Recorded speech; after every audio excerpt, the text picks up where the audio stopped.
The three old parties, Conservative, Labour, Lib Dem, they're all packed with career politicians. When you meet some of the politicians from the different parties, unless they tell you which party they're in, you can't tell because they're the same. 99% of women don't have a penis. How did he do that research? How did he do that research? Hi everybody and welcome back to Nick Talks. This episode's amazing guest, friend of mine, former MP Lembit Opik. How you doing, Lembit? Very well, thanks for the nice introduction, Nick. And can I congratulate you on your good insights and your fight to defend free speech at a time when free speech could be fatally wounded? Well, fatally wounded. I mean, that's a phrase at the moment, especially when we're thinking about Charlie Kirk, a man who wanted to change his country with a million conversations and just wanted to talk to people, get shot, a political assassination, basically. Yeah, this is the thing. For those who don't know Charlie Kirk, he was 31 years old. He was a husband with two children, two young children, never went to college, but was highly educated through his own efforts. And he was one of those people who was instrumental, really, in Donald Trump's second term in office as president, because he appealed to the youth vote. Now, to some extent, he's being canonized because that's understandable. But there is no doubt at all that he was a tremendously eloquent and outspoken speaker.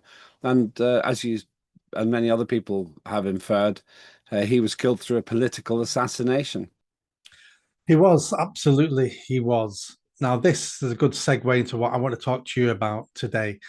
Our political structure, our political parties, our political conversations across the West, it's not just America, it's not just here, it's the whole Western world, seem to be on a negative trajectory. Everything seems to be crumbling. I'm not sure what happened. I mean, you were an MP for the LibDems in the UK. The LibDems seem, I mean, correct me if I'm wrong, LibDems seem to have turned mental. Now, it isn't just the Lib Dems in this country that have turned mental. The Tories are not conservative anymore. The Labour Party don't represent the working class anymore. So it wasn't just something that happened that affected just the Lib Dems. But the Lib Dems used to be a very sensible, moderate party. There must have been for you to have wanted to join in the first place. But they now seem to be run by a clown. They were horrendous wanting to overturn the Brexit decision, talking about calling themselves Democrats. They've had a series of leaders who have all failed, and it seems to be another party now where it just attracts lunatics. Am I being unfair on the Lib Dems? You're being very fair. Unfortunately, you're right, Nick. Brief history of the Lib Dems. I joined them in 1989. Long time ago now, because their leader was then Paddy Ashdown. He looked like he really was different to the others. It seemed to me that the Lib Dems would have been a better government at that time. So the party itself wasn't very electable, to be honest. Good at local government level, but didn't really have a credible national profile. So I spent a decade or a bit more, in fact, helping internally with training and helping them develop a professionalism and a confidence, and it worked. And I was one of the people who got elected in 1997, one of over 50 MPs that wielded not power in government, but power in Parliament simply because we were good at what we did. Then the rot set in when the party became attractive to those who wanted to have a career in politics rather than joining the party despite rather than because of their prospects. Remember, I joined in 1989. The party was at 3% in the opinion polls with a statistical variation of plus or minus 4%. So in a sense, it didn't even really exist. But I did it because it was the right party, not because I expected to have a career in politics. Now, by the 2000s, that had changed. Nick Clegg made a decision between the Conservatives and the Lib Dems. And he chose the Lib Dems because he thought he could get further, faster there, not because he particularly believed in the Lib Dems.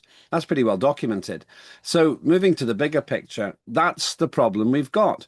The three old parties, Conservative, Labour, Lib Dem, they're all packed with career politicians, not conviction politicians, career politicians who chose the party in large part because they decided that would be the quickest one to get up in. And it's hardly surprising, therefore, with a shift down from Premier League players, Premier League and First Division players. That's what I observed in the 1990s. We've now got fourth division clowns, and you were using the right word because Ed Davey characterized his entire general election campaign with just silly stunts. But sadly, and we'll probably get onto this, we have clowns in charge of the Labour Party and a non-entity in charge of the Tories. I'm glad you mentioned football then, because I was thinking that as you were saying it. Our political parties now seem to be football teams where it's okay and acceptable for players to go to other teams for more money, for better opportunity, for things like that. Where many, many decades ago, people joined a team because it was their team and they wanted to play there forever. A good example would be Matt Le Tissier. Matt Le Tissier, one of the greatest British English players we ever had, stayed. Well, I think he's joined. I think it was Portsmouth on a YTS scheme on £30 a week and stayed there all his career because that was home for him. He must have been offered multi-millions to join bigger teams, but he wanted to stay there. And he was an excellent player. Where we have a political system now where people just jump parties or people make that decision that this place is where I'm going to have the best career, make the most money, be the most influential instead of sticking by their principles. I never would vote for Jeremy Corbyn, but my God, he's got principles. My God, he says what he wants and always sticks with what he wants. He's not for changing. And again, I would never vote for him, but we don't have anyone like that anymore. Yes, Jeremy Corbyn, somebody I know personally. I know his brother even better, Piers Corbyn, who's very sensible and informed advocate against the climate hoax. And Jeremy Corbyn shares that level of personal conviction. And you're completely right to highlight him. I nearly mentioned him earlier on, in fact. Paddy Ashdown was the same. He was the late leader of the Lib Dems at the time when it really transformed from an opposition uh, fringe party to something more mainstream. And arguably, although I had nothing in common with her politics, Margaret Thatcher was a conviction politician. I really disagreed with what she did. I think in many ways she wrecked the country, but she did it with a sense of principle. Ronald Reagan, again, although he started as a film star, he did seem to have a presence. Now look what we've got. We've got Keir Starmer, who couldn't even tell that Peter Mandelson was a dreadful appointment to be British ambassador. That was obvious to anyone who'd worked with him, including me. The guy's a liar. I mean, he'd lost his job twice before because of things that he'd done. And then you've got Kemi Badenoch, who's not a bad person. She's a good sixth form debater, but you need more than that to be prime minister. So what's happened now is all those big, heavy guns, people who came into politics, perhaps because they wanted power, but also with a clear philosophy, they have now been usurped by this horrible, terribly frustratingly average and below average cohort of politicians who you really can't tell apart. The truth is, Nick, when you meet some of the politicians from the different parties, unless they tell you which party they're in, you can't tell because they're the same. Starmer could just as well be head of the Liberal Democrats or the Conservatives because he doesn't have a narrative. He's just a drifter. And that's, I think, the fundamental problem. And that's one reason why I think we're in the mess we're in. Before we move on, let me talk about Peter Mandelson. I met him once when I worked at Manchester Airport. I was boarding a flight for London. I think I was the dispatcher getting people on board, and we had one business class passenger missing. And I looked at it and went, Peter Mandelson. This was New Labour at the time. He was in New Labour. And I said, I've just seen him walk in the business lounge. So I ran to the business lounge. He was stood there on his phone with his coat on. And I said, Mr. Mandelson, you need to leave the lounge now. You're going to miss your flight. And he went, oh, no, no, no, no. This is important. Hold the flight. And I had to say, Mr. Mandelson, this sounds awful, but I'm telling you now, if you don't leave the lounge now, the flight will go without you and we'll put you on the next flight. Do you know who I went? And I just walked off and he followed me and got on the plane. That is so embarrassing. That's so embarrassing. I used to fly all the time. One single time in my 20s, or maybe early 30s, I did that in America because I was so angry with British Airways. But I was so embarrassed afterwards because they said on the loudspeaker, Well, ladies and gentlemen, sorry for the half-hour delay, but the passenger who insisted that we wait has finally gone on board. I never ever did it again. But and I realised it was bad at the time. So I was incensed at this long-running battle of British Airways, which continues to this day, actually. The problem with Peter Mandelson, though, is he's got such a sense of entitlement. When he was Secretary of State for Northern Ireland, I had to deal with him. But just before he was appointed, he told me a small lie, which I believed was a lie, and I was right. Then he told a very big lie, and he double-crossed myself and the late David Trimble, who's very important uh, unionist in the peace process. But he double-crossed us. And I remember vowing never to trust or cooperate with him again. And within a few days, the second scandal that affected him caused him to have to resign. I felt no tiny even bit of sadness about it because I didn't like him. I literally just didn't like him. I don't say that very often. When he got appointed British ambassador, I thought, this is awful. He's got no really particularly good social skills. He's tremendously arrogant, and he's not clubbable. He's not somebody you lean towards. I'm actually really kind of annoyed that the British Broadcasting Corporation are colluding with the Labour Party. Say, oh, he was high risk, high gain.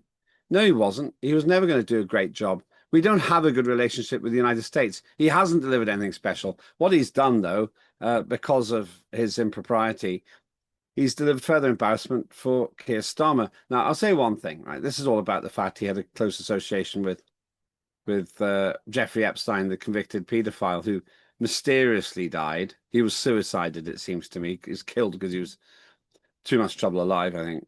But whatever the circumstances of Epstein's death, Handelson was clearly very chummy with him. And once again, I'm a bit cautious about judging people by association, but surely Starmer could see that at this time, the last person he should be employing is somebody who could easily get dragged into a tremendously difficult area for Donald Trump. You just don't do it. You just don't do it. But that's not the main reason I was against his appointment. It's because he's a smarmy, self-satisfied chancer who puts himself first. And you don't want that as a British ambassador to the United States.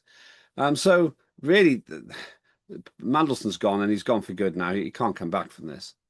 But the person who is really in trouble now is Starmer because he made that call, and David Lammy as well. That nobody really takes him seriously.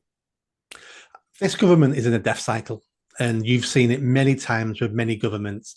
Once you've been captured by that death cycle, no matter what you do, goes wrong. No matter what you say, goes wrong.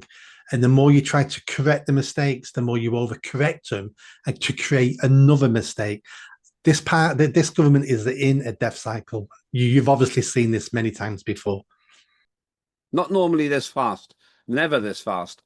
They've managed to get within 1 year where the Tories took 13 years to get with Thatcher. In fact, 18 years. And the previous Labour administration took a long time to get 13 years. And the Tories took 14 years to get. They've done this in one. And that's because we talked about the Liberal Democrats. Lib Dems are just bit part players.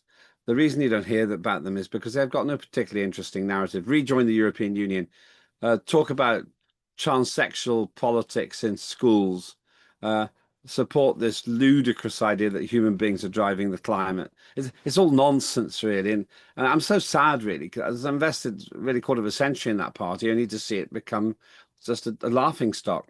Now, Labour have got a similar problem, but in a way it's worse because they've done it completely to themselves and almost knowingly so. And also, luckily, the Lib Dems weren't in any serious authority when they were in coalition with the Conservatives. They didn't have any power. Nick Clegg was far too incompetent to actually wield any significant authority in that administration. But these people do. These people have power. You got Keir Starmer, who promised change, but I never said it was going to be for the better. You know, this is the thing. He promised to clean up politics. We've had a bunch of resignations because of exactly the kind of scandals that, ironically, Angela Rayner was slamming the Tories for, and then she did it herself. Her crime wasn't not paying the tax. Her crime was the hypocrisy of it. No one's perfect, but it was the hypocrisy, the double standards, calling the Tories scum. And then it turns out that she had her nose right in the trough herself. That was the issue for me. Then you've got Rachel Reeves. She's not driving the economy. She's the passenger. She's just a passenger in the entire system. She doesn't know anything about the economy, as far as I can tell. She guesses. And now we've got David Lammy, the man who went on to Mastermind and said that Henry VII came after Henry VIII. I mean, this guy, it's just a joke. And he thought that the blue cheese associated with port was red Leicester, and he's the Deputy Prime Minister. He certainly has been interesting to watch because he's so utterly embarrassing. So the triumvirate, the three amigos in the middle of this government, they're fools. They're fools. And that's the problem we've got. But when you look at the old parties, Conservative and Lib Dem, there's nothing credible to replace them. All three of them are destroying the public's faith in politics and the country with it. Oh, I completely agree. Let's go back to David Lammy. My favorite one with David Lammy was when he was on TV saying, me and you, if we wanted to, could grow a cervix. And it was like, does he know what a cervix is? I don't think he knows what with the right medical help and the tablets, you can grow a cervix. And then Keir Starmer saying, do only women have a cervix? And he says live on air, you shouldn't even ask that question. That's not a nice question to. These are the people running the country. He said 99% of women don't have a penis. How did he do that research? How did he do that research? He'd be a terrible wingman.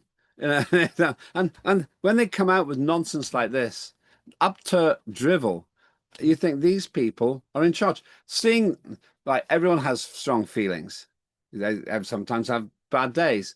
But to see the Chancellor blubbing, bawling her eyes out during Prime Minister's questions, that's not the kind of leadership you want.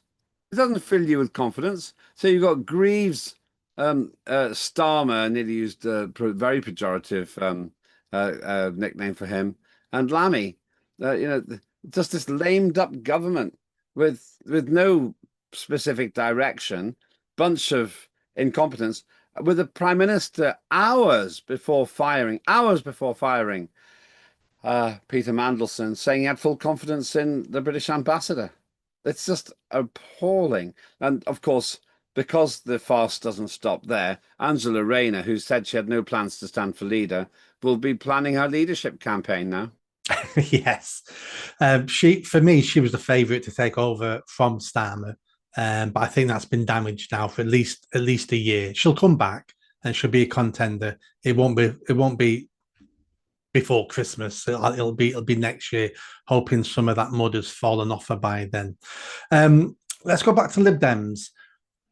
How did the Lib Dems get infected with this woke ideology? Because they were always a sensible party. They were always slightly kinder than the Tories and not as radical as Labour.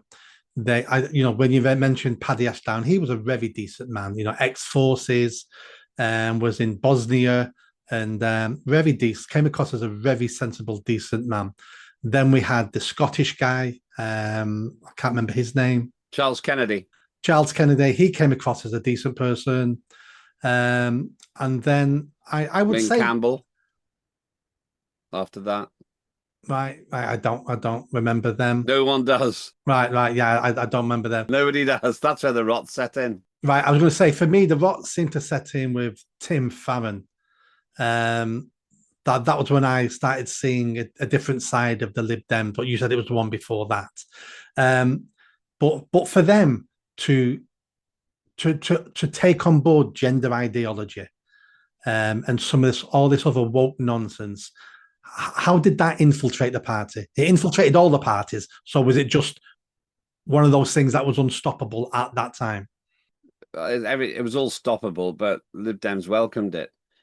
Brief history of that, of the social ideology of the party.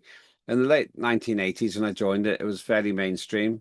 There were quite a lot of gay people and so forth in the party, but it wasn't really what the party existed for. The party existed to be libertarian. That's why I joined. I'm an intense libertarian. That's really what's driven me all my political life. I don't like the state telling me what to do or other people. So I got involved for that reason. And I was quite persuaded that the Lib Dems were the most libertarian party. I remember there was this great rumpus when the Lib Dems voted briefly to legalize cannabis. There's this great, big, amazing decision. When you look back at it now, it's quite lame. But at the time, it was this big, big decision. Though Paddy Ashland didn't like it, he managed to get it reversed. So it was libertarian. But then what happened was the other parties got infected with wokeness, and the Liberal Democrats thought they had to outwoke the wokes. That's what happened. So because the leaders became progressively less effective, you had very strong Paddy Ashdown. Then you had Charles Kennedy, who was a good, troubled man, but good and a very good friend, actually, of mine, very helpful to me when I was leader of the Welsh Liberal Democrats. Used to come and visit quite often. Then after him, he was pushed out by this horrible, horrible, cynical cabal. Ming Campbell, who's meant to be his friend, who basically preyed on Charles's alcoholism to get him out. I said to Charles at the time, I said, just embrace it. Tell people, look, I'm struggling with an illness called alcoholism. Most days I'm all right, but sometimes I'm not, like with any other illness. But I'd like to make this journey with you. The world would have lent towards him and supported him. But instead, Ming Campbell, and worst of all, Nick Clegg, horrible, cynical opportunist who used to work for the disgusting Leon Britton as his first job somewhere in Europe. He conspired just to try to get rid of the old guard. And so Ming Campbell came in, did a terrible job. His staff only knew he'd resigned when they saw it on the telly, when he was already flying back to Scotland. Then Nick Clegg won and did an absolutely abysmal job from day one. Absolutely abysmal. And then he ruined the party. He took it from 63 MPs over time down to 8. Then he lost his own seat the next time. And by that time, because Nick Clegg didn't have any kind of philosophical narrative which even vaguely resembled liberalism, he actually supported the no platforming of non-violent extremists at the universities. Well, how authoritarian can you be? So people he regarded as extreme who didn't propose a threat of violence should be cancelled. It was pathetic. It was just authoritarian rubbish. And after that, the floodgates were open. There were a whole bunch of people in no particular order. There was someone called, there was Tim Farron, who's quite a pretty good friend of mine, actually, but he got diverted into this whole discussion. He's a Christian, and he got himself into a bit of a mess by saying, I've said this to him. I said, don't make the whole election about gay sex. But he got to himself saying, this is the leader of the woke Liberal Democrats. He said, no, it's fine to be homosexual as long as you're not practicing. So the whole thing just became about that, and it wasn't edifying. I feel for him because he's a really decent guy, but somehow the party cornered him into this sort of silly double think. Then we had Jo Swinson. I almost on my own predicted her demise. The late Alex Salmon, who's by far the most capable leader of the Scottish National Party there ever was. I was on his TV show and I said that Swinson would lose because you can't really have a child in charge of a party. And he doubted it, but Swinson did lose. And then there's others that came along. But we've now ended up with Ed Davey. And Ed Davey, I used to share an office with. He's a nice guy and he's living with difficult circumstances because he has a disabled kid. But he's just not taking the party anywhere. He got 72 MPs, Nick, which is the best that the party's ever had. But he didn't win it. The Reform Party won it for him by reducing the Tory vote. So the Lib Dems won by default. But all of that's to say the party has been in gradual decline from its halcyon years, which I would say were the late 80s and early 90s, to this nothing, to this also ran with a clown who thought dressing in lycra and going down a water slide was the way to win votes. Yeah, two things there. I think he's trying to replicate what Boris Johnson did. But Boris Johnson is a one in a million politician. I despise Boris Johnson for being prime minister, what he didn't do. But he was affable, he's funny, he's naturally funny, he's likable. I think Ed Davey's trying to copy that style, and You're born with that. You can't copy that. It's a little bit like when Gordon Brown was prime minister and was always being told, smile, smile like you're Tony Blair. And you'd see him going, and you could see someone in his ear go, smile, and he'd go, and you can't copy someone else's style. You have to have your own style. But I think that's where he's going wrong. He's trying to copy Boris Johnson. Let me ask you this about Ed Davey and the Lib Dems now. Do they think they won those 72 seats because they're good? Or have they admitted to themselves, we got those seats by default? We could have been almost anybody and we would have won most of these seats. Are they in denial about how they got 72 MP seats? Yes, they are. By and large, the rank and file don't get it. There are informed people, let's be honest, there are informed people at the centre who must surely realise, just by looking at the figures, that the reason the Liberal Democrats won is because the Conservatives lost to Reform. To make it very simple, imagine if the Conservatives had 20,000 votes and the Lib Dems had 15,000 votes the previous time. Well, if Reform comes and steals 6,000 votes from the Tories, then the Lib Dems don't go up. They just win. They're still on 15,000, but the Tories now on 14,000. That's essentially what happened. What happened was the Tory vote split enough so that the Lib Dems could stay where they are, actually even go down a bit and still win. And so that was what happened. And I saw it very near where I live, actually. Somebody I know is heavily involved in the Liberal Democrat campaign. They just had to stay still to win, more or less.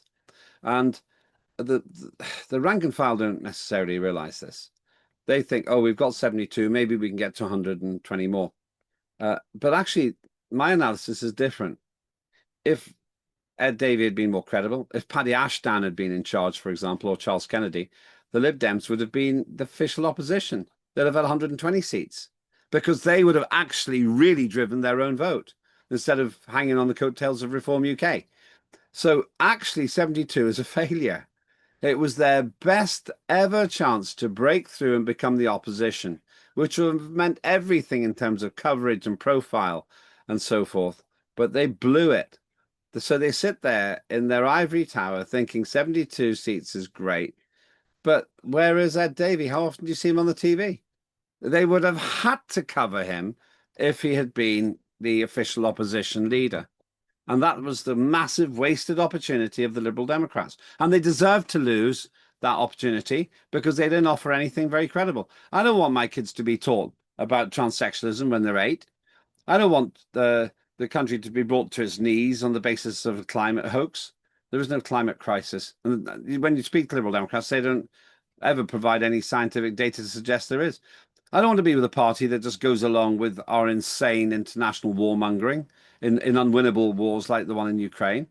But so therefore, if you put it all together, the only thing the Liberal Democrats offer that's different to Labour, really, and to an extent the Conservatives, is they actually want to rejoin the European Union.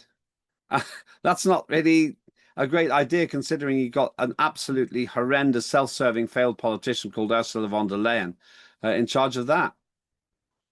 Yeah, let me put this to you. This just popped in my head then. If you were right and they had a better leader and they would have become the official opposition in the last election, that probably would have been the end of Reform UK, because Reform UK are doing so well because they're seen as the only alternative for the parties that exist. So it's not because of Reform that Reform are doing really well. It's because people hate the other parties. Now, if the Lib Dems had a decent leader with decent policies and become the official opposition, maybe Reform would still be a micro party today and the disenfranchised voters would start flocking to the Lib Dems. That could have been a parallel existence to where we are now. Yeah, it's theoretically possible, but you actually introduce 3 variables there. In order for that to happen, number one, the Liberal Democrats would have had to have a more impressive, more charismatic leader, a clever version of Boris, if you like. And you have to search far and wide before you get somebody with that sort of appeal. Someone like Marine Le Pen with a Liberal Democrat perspective, somebody like that.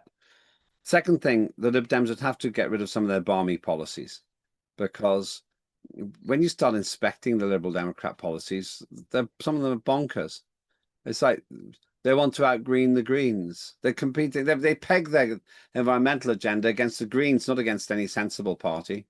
They're just a joke Green party.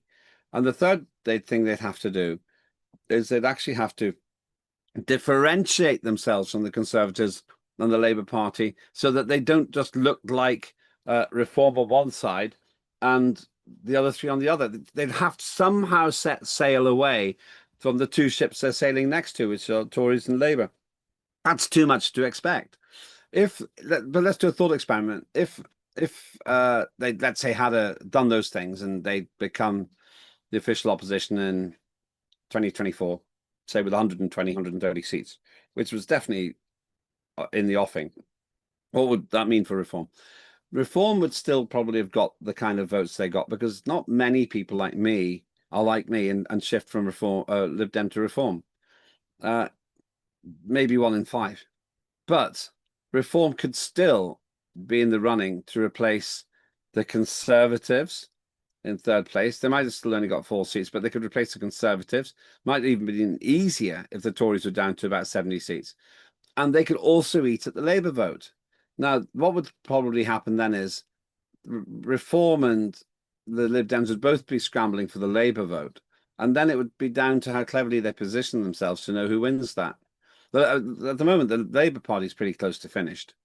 The only thing that's keeping them going is the momentum from having a huge number of seats in Parliament and people who just can't bring themselves to vote for someone else. But Reform is more attractive to a working class person than the Lib Dems, because the working class person doesn't want their kids to be indoctrinated in sexual politics any more than I want mine to be. And the working class person doesn't see the point of helping a weirdo called Zelensky. And the working class person can't stand the migrants coming in. And that's a huge problem for the Lib Dems because they welcome the migrants coming in. So Reform would still have a position in a situation where the Lib Dems got the Tory vote, Tory seats 120. I would say that Reform would still probably be the favourite to become the next election because that would be the peak that Lib Dems can get.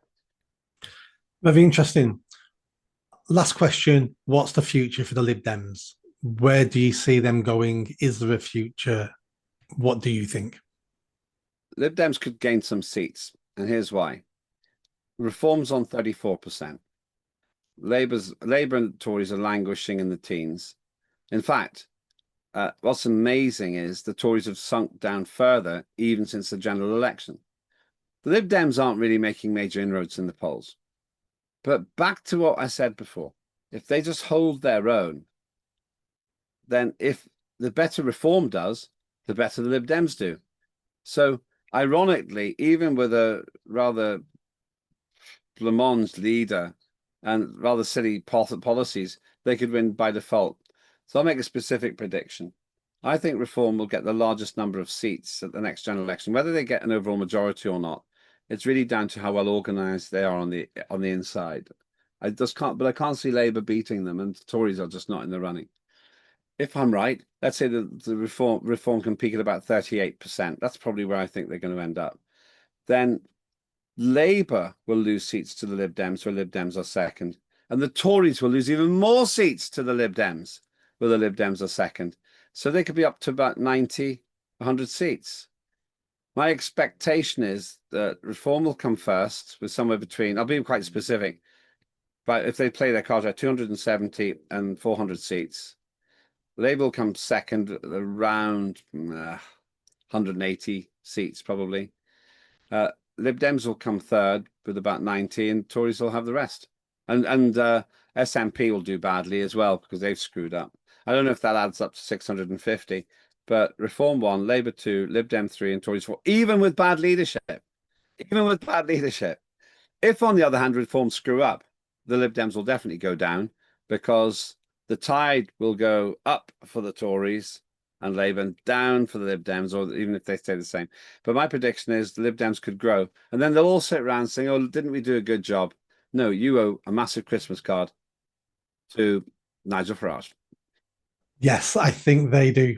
Lembit, thank you so much for coming on my channel again. And thank you so much for explaining a lot of that. I thoroughly enjoyed it.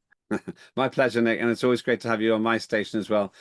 It's nice to share TV stations, really, and follow me on X as well. You'll find my station there, and you'll find Nick on it quite often too. And if you want more of Lembit, go in the description of the video. All his links are there. Make sure you subscribe to his new TV channel, Unprecedented. Thanks very much indeed. I'll see you See you soon. soon.